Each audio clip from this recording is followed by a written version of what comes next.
Hello everyone and welcome back to UGC Net Mentor. I hope you are doing well. Guys, UGC net की form filling होते हुए इतना time हो चुका है, फिर भी अभी तक फॉर्म फिलिंग में प्रॉब्लम आ रही है।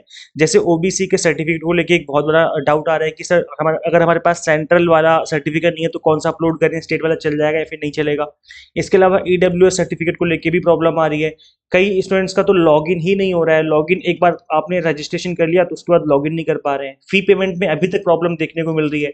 एक बार फी पेमेंट कर दी, कुछ बच्चों ने दोबारा दोबारा फी पेमेंट कर दी, तो क्या वो रिटर्न हो जाएगी? होगी तो कैसे होगी?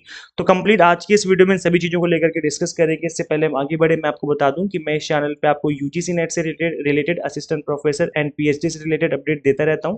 सो मेक श्योर आप इस चैनल को सब्सक्राइब कर लें ताकि आपको अपकमिंग वीडियोज़ के सभी नोटिफिकेशन मिलते रहें। गाइस देखिए, यूजीसी नेट की जो ऑफिशियल इन्फॉर्मेशन बुलेटिन आया था उसमें दोनों ही के बारे में बात, दोनों ही चीज़ों को लेकर के बातें लिखी हुई थी। पहले तो ईडब्ल्यूएस की बात लिखी हुई थी, फिर ओबीसी की भी लिखी हुई थी। दोनों की बात करेंगे, फिर मैं बाकी जो प्रॉब्लम आ रही है उनकी भी बात करेंगे। पहले देखो, मैं बता दूं कि जो ओबीसी है, अदर बैकवर्ड क्लासेस, ये नॉन क्रीमी लेयर का होना चाहिए। अब यहाँ पर ओबीसी जो सर्टिफिकेट होता है वो दो तरीके का बनता है। एक बनता है कि ओनली ओबीसी सर्टिफिकेट और एक बनता है ओबीसी नॉन क्रीमी लेयर। तो जो ओबीसी नॉन क्रीमी लेयर वाला सर्टिफिकेट है वो आपके पास होना चाहिए और वही आपको अपलोड करना है। सेंट्रल लिस्ट में आपका नाम होना चाहिए और ये जो सेंट्रल लिस्ट है वो एनसीबीसी वाली जो वेबसाइट है वहां पर अवेलेबल है। अब ये कैसे चेक करें और कहाँ पे जाके चेक करना पड़ेगा कि हमारी कास्ट वहां पर मेंशन है नहीं है, वो मैं आपको बताऊंगा। और देखो, यहाँ पे लिखा हुआ है स्टेट लिस्ट ओबीसी। अगर आपके पास है कैंडिडेट्स, अगर आप हैं स्टेट लिस्ट वाले और अगर आपका नाम सेंट्रल लिस्ट में नहीं है, लिखा हुआ ना नॉट इन सेंट्रल लिस्ट, तो उस केस में आपको जर्नल से फॉर्म फिल करना पड़ेगा, अदरवाइज फॉर्म रिजेक्ट हो जाएगा। और अगर आपके पास स्टेट का ओबीसी सर्टिफिकेट है और आपका नाम सेंट्रल लिस्ट में है लेकिन आपके पास सेंट्रल लिस्ट वाला सर्टिफिकेट नहीं है, तो आप फिलहाल इसको अपलोड कर दो। इसको आपको अपलोड कर देना है, ये आपका कैंसिल नहीं होगा, आपको अपलोड कर देना है। और बाद में आप सेंट्रल लिस्ट वाले के लिए अप्लाई कर दो, बनवा लो, क्योंकि जब तक आपका रिजल्ट आएगा, अगर फिर इन केस अगर मांग दिया है, वैसे मांगेगा नहीं, एनटीए कभी नहीं मांगा आज तक सर्टिफिकेट, इन केस अगर मांग दिया तो आपके पास सेंट्रल वाला होगा और अभी वो बन जाएगा। तब तक जब तक एग्जाम होगा, रिजल्ट आएगा, तब तक बन जाएगा आराम से। तो इसलिए आप लोगों के लिए ये सजेशन है कि अगर आपके पास स्टेट लिस्ट वाला ओबीसी सर्टिफिकेट है तो आप उसको अपलोड कर दीजिए, बट आपका नाम सेंट्रल लिस्ट में होना चाहिए। This is must. अगर नहीं है तो फिर आपको जर्नल ही फॉर्म भरना पड़ेगा।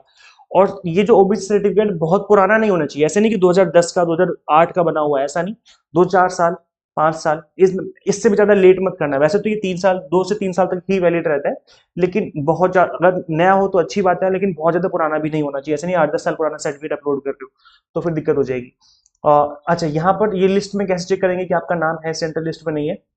तो ये वाली वेबसाइट है national commission of backward classes, NCBC. आप गूगल पे सर्च करेंगे तो ये वाली वेबसाइट आ जाएगी। यहाँ पे आना आपको सेंट्रल लिस्ट ऑफ ओबीसी करके, जैसे आप इस पर क्लिक करेंगे आपके सामने कंप्लीट लिस्ट आ जाएगी स्टेट वाइज। तो जिस भी स्टेट में आप रहते हो आपको उस वाले स्टेट पे क्लिक करना है। जैसे सपोज करो मैं दिल्ली में रहता हूँ तो मैं दिल्ली पे क्लिक करूंगा। अब यहाँ पर जो है लिस्ट आ जाएगी कि भाई ये जो लोग हैं वो आपके ओबीसी कैटेगरी में आ रहे हैं। आपको चेक करना है कि क्या आपकी कास्ट का नाम यहाँ पर मेंशन है। अगर मेंशन है तो ठीक है, यू आर गुड, मतलब आपका जो है ओबीसी कंसिडर किया जाएगा और आपको ओबीसी में ही आप फॉर्म फिल कर सकते हो, कोई दिक्कत नहीं आने वाली। तो ये चीज आपको चेक कर लेनी है इस लिस्ट में आकर के। जिस भी स्टेट से आप बिलोंग करते हो उस वाली स्टेट पे क्लिक करके आप चेक कर सकते हो। तो ये थी आपकी ओबीसी वाली बात। इसके अलावा गाइस देखो, अगर हम बात करें ईडब्ल्यूएस सर्टिफिकेट की, तो 2019 के बाद से जो है चीजें स्टार्ट हुई हैं और 2019 में यहाँ पर उसके बाद का आपके पास सर्टिफिकेट होगा 19 का, 20 का, 21 का, 22 का, 23 का। तो आप प्रेफर करें कि 2022 और 23 वाला जो सर्टिफिकेट है आप उसको अपलोड करें या 23-24 वाला अपलोड करें। लेकिन इससे ज्यादा अगर पुराना आपके पास सर्टिफिकेट है तो अचानक से तो बन के आएगा नहीं है और फॉर्म फिलिंग में टाइम काफी कम होता है, तो उसको अपलोड कर दो। फॉर्म रिजेक्ट नहीं होगा, आप अपलोड कर दो, लेकिन न्यू वाले सर्टिफिकेट के लिए अप्लाई कर दो। अगेन मैं वही बोलूंगा कि जब अप्लाई कर देंगे तो जब तक रिजल्ट आएगा तब तक आपके पास नया सर्टिफिकेट होगा और उस केस में अगर इन केस वेरिफिकेशन हुआ तो कोई दिक्कत नहीं आएगी तब आपको। तो इसलिए आपको फिलहाल डरना नहीं है। अगर 1-2 साल पुराना सर्टिफिकेट तो अप्लाई कर दो, कोई दिक्कत नहीं आने वाली। और अगर आप केवल जनरल कैंडिडेट हो तो फिर तो आपको कुछ भी नहीं करना, किसी भी तरह का कोई सर्टिफिकेट अपलोड ही नहीं करना। आपके लिए तो सर्टिफिकेट वाली बात ही नल एंड वॉइड है ना। तो वो वाली बात है। इसके अलावा गाइस देखो, एनटीए ने यहाँ पर एक चीज और बोली हुई है और जो कि मैं आपको पहले भी बता चुका हूँ, दोबारा से मैं आपको एक बार रिमाइंड करवा देता हूँ और बता देता हूँ कि NTA does not verify the information filled by the candidate in application form nor verifies any certificate of category educational qualification. तो एनटीए तो कुछ भी वेरीफाई नहीं करने वाला। अगर आपने फॉर्म में गलती से गलत सर्टिफिकेट भी अपलोड कर दिया है तो भी एनटीए उस चीज को वेरीफाई नहीं करेगा। अगर आपने सपोज करो ओबीसी सिलेक्ट कर लिया और फॉर्म और अपलोड कुछ और ही कर दिया, गलती से गलत सर्टिफिकेट अपलोड कर दिया, तो भी फॉर्म रिजेक्ट नहीं होगा, क्योंकि एनटीए इन चीजों को वेरीफाई ही नहीं करता, साफ साफ लिखा हुआ है। तो कौन वेरीफाई करेगा?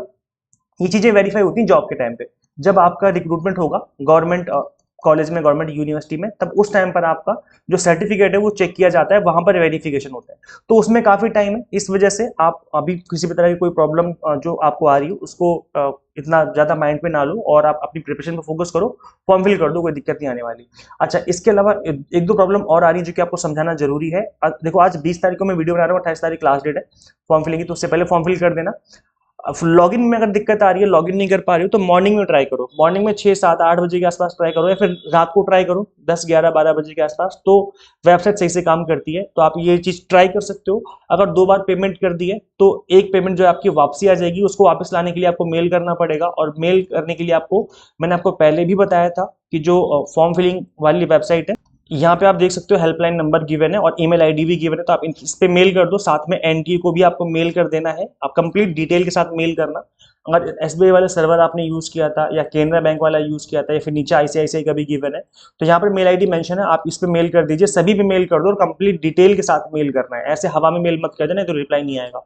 तो इसलिए अगर आपकी डबल डबल पेमेंट कट गई है तो इस तरीके से आपको मेल कर देना है। और अगर एक बार पेमेंट कटी है तो और पेंडिंग शो कर रहा है, तो ऐसे में आपको वेट करना है, मिनिमम 24 घंटे वेट करना है। वैसे तो 48 घंटे आपको वेट करना चाहिए, 2 से 3 दिन का वेट करोगे तो ऑटोमेटिकली ठीक हो जाएगा, ऑटोमेटिक पेमेंट एक्सेप्ट हो जाएगी, लेकिन मिनिमम 24 घंटे आपको वेट करना है सेकंड पेमेंट करने से पहले। दूसरी पेमेंट मत करना, वो ऑटोमेटिक एक्सेप्ट हो जाएगी। तो ये जो चीजें इस तरीके से हो रही हैं। इसके अलावा आपके मन में किसी भी तरह का कोई भी डाउट है तो कमेंट कर देना, वहां पर रिप्लाई करके मैं आपकी हेल्प कर दूंगा। इसके अलावा गाइस, हमने स्पीड बूस्टर कोर्स स्टार्ट किए थे, UGC net speed booster courses हमने स्टार्ट किए हुए हैं। इससे आपकी जो तैयारी है मिनिमम टाइम में काफी स्पीड से हो जाएगी। अगर आप अभी तक आपने स्टडी नहीं करी अच्छे से, तो कोई चिंता करने वाली बात नहीं है। हम यहाँ पे आपको अच्छे से टू द पॉइंट एक्सप्लेन करके चीजों को पढ़ा रहे हैं, एक सिंगल मिनट आपका वेस्ट नहीं होगा, ये मेरी गारंटी है। पेपर 1 का 1 मंथ का कोर्स आपको आपके लिए अवेलेबल है, और पेपर 1 का 2 मंथ का कोर्स भी आपके लिए अवेलेबल है।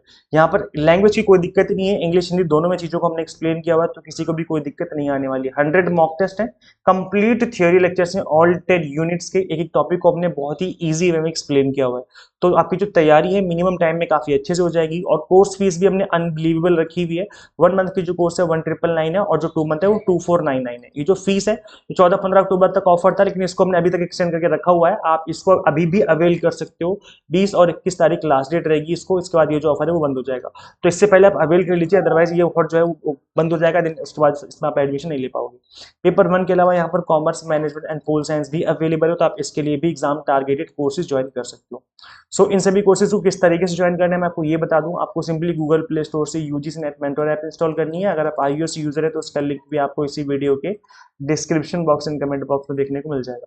सो thank you so much for watching this video. Share this video with all NET aspirants, subscribe for UGC update and assistant professor job updates. Guys, मिलते हैं फिर नेक्स्ट वीडियो में। Till then keep watching UGC NET mentor. Thank you so much.